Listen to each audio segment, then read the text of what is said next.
গ্রাম থেকে মেহমান এসেছে আর তাদেরকে নিয়ে প্রথমবার আমি কাচ্চি খাওয়াতে নিয়ে যাব, তাহারা যেহেতু কখনো খায়নি। হ্যালো এভরিওয়ান, আসসালামু আলাইকুম। সবাই কেমন আছেন? আশা করি সবাই ভালো আছেন। আলহামদুলিল্লাহ আমরা ভালো আছি। ছেলেকে রেডি করে নিয়েছি, ছেলেতে খুব খুশি, যেহেতু ছেলে বাইরের কথা শুনলে অনেক খুশি হয়ে যায়। সবাই রেডি হয়ে রাস্তায় দাঁড়িয়ে আছি আপনাদের ভাইয়ের জন্য। ও অফিস শেষ করে তারপরে আমাদের নিয়ে যাবে। তার সে অপেক্ষায় আমরা এখানে দাঁড়িয়েছিলাম। দাঁড়িয়ে থাকার পর কিছুক্ষণ পর আমরা অটোয় উঠে চলে এসেছি একটা রেস্টুরেন্টে। এখানে এসে পিৎজা খাবো, যেহেতু আমার ছেলে পিৎজাটা একটু পছন্দ করে, তাই সবাই মিলে এখানে বসে পিৎজা খাবো। আর ছেলে এদিকে বায়না ধরেছে দোলনা দেখে সে উঠবে, তাই আপনাদের ভাইয়া তাকে দোলনায় চড়িয়ে দিল। সে কিছুক্ষণ দোলনা চড়িয়ে চললো। আচ্ছা, সন্তানের এই ছোটোখাটো খুশিতে আমরা অনেক আনন্দ পাই বাবা মা হিসেবে। সন্তান খুশি যেখানে গেলে আমরাও খুশি হয়ে যাই। তারপর আমরা এখানে এসে কিছুক্ষণ বসে থাকার পর আপনাদের ভাইয়া কার্ড দেখছিল যে কি অর্ডার দেবে, মেনু দেখছিল, আর ছেলেও সাথে অর্ডার দিচ্ছে। ভাইয়া পিৎজা খাবে না, পিৎজা খাবে না, আমি পিৎজা খাবো, পিৎজা ভাত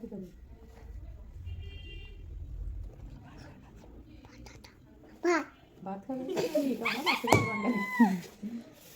আপু কি খাবে? তুমি তুমি আপু পানি খাবে, আপু পানি খাবে, আপু পানি খাবে, এটা পানি খাবে, আপু পানি খাবে, এদি পানি খাবে, পানি খাবে। পিৎজা অর্ডার দেওয়ার পর আমাদের সিদ্ধান্ত হয় যে রাতে আমরা বাইরে খাওয়া দাওয়া করেই বাসায় ফিরবো, রাতে ডিনার করে।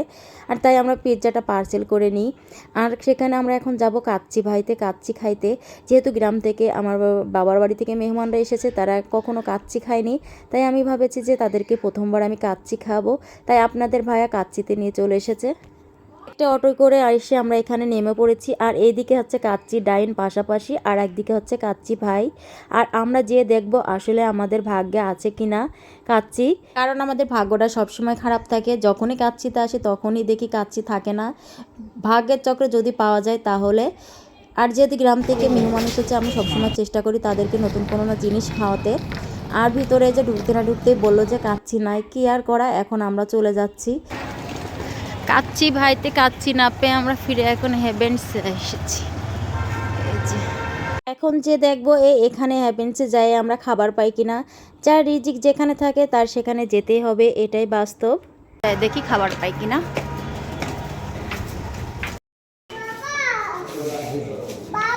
বলো বলো কি বাবা বলো। এখানে এসে আমরা সবাই বসে পড়েছি আর খাবারের মেনু দেখছিল আপনাদের ভাইয়া। আর একটা মজার জিনিস আপনাদের সাথে শেয়ার করব, সেটা হচ্ছে আমার হাতে যে লাচ্ছিটা দেখতে পাচ্ছেন, এই লাচ্ছিটা আমরা কিছুক্ষণ বসে থাকার পর এক ওয়েটার এসে আমার ননদকে দিয়ে গেছে। এটা দিয়ে বলছে খাইয়ে টেস্ট করে দেখো তো। এরপর আমরা কিছুক্ষণ হাসাহাসি করলাম। এরপর ওনাদের বললাম একজনকে দিলে হবে, এতগুলো মানুষের ভিতরে একটা দিলে। পরে ওনারা কি করেছে দেখি কিছুক্ষণ পর আরেকটা নিয়ে আসছে। পরে বললাম ভাইয়া আমরা মজা করেছি, এটা হয়তো আমার ননদকে হয়তো পছন্দ হয়েছে কিনা জানি না, সেজন্য হয়তো তাকেই দিয়ে গেছে। ননদকে নিয়ে অনেক আমরা হাসাহাসি করলাম যে দেখ তোকে দিয়ে গেছে, তোকে পছন্দ হয়েছে। এরপর আমরা কিছুক্ষণ হাসাহাসি করার পর আমাদের খাবারও চলে আসে। খাবারের মেনুতে আমরা দিয়েছিলাম ফ্রাইড রাইস, চিকেন মাচালা। যেহেতু এখানে এসে এই ফ্রাইড রাইস ছাড়া আর কিছুই ছিল না। আমরা এখন খাওয়া দাওয়া করবো, আর খাওয়া দাওয়া শেষ করে বাসায় চলে যাব। খাওয়া দাওয়া শেষ হয়ে গেছে, খাওয়া দাওয়া শেষ করে পার্সেল করে নিয়েছি আমার শ্বশুরের জন্য পার্সেল করে আমরা এখন বাসায় চলে যাব। মেহমানদের কাচ্চি খাওয়াতে না পেরে মনটা ভীষণই খারাপ, যেহেতু তাদের প্রথমবার আমি খাওয়াতে চেয়েছিলাম। আর ভিডিওটা বেশি বড় করবো না, এখানে শেষ করছি। সবাই ভালো থাকবেন, সুস্থ থাকবেন, আল্লাহ হাফেজ।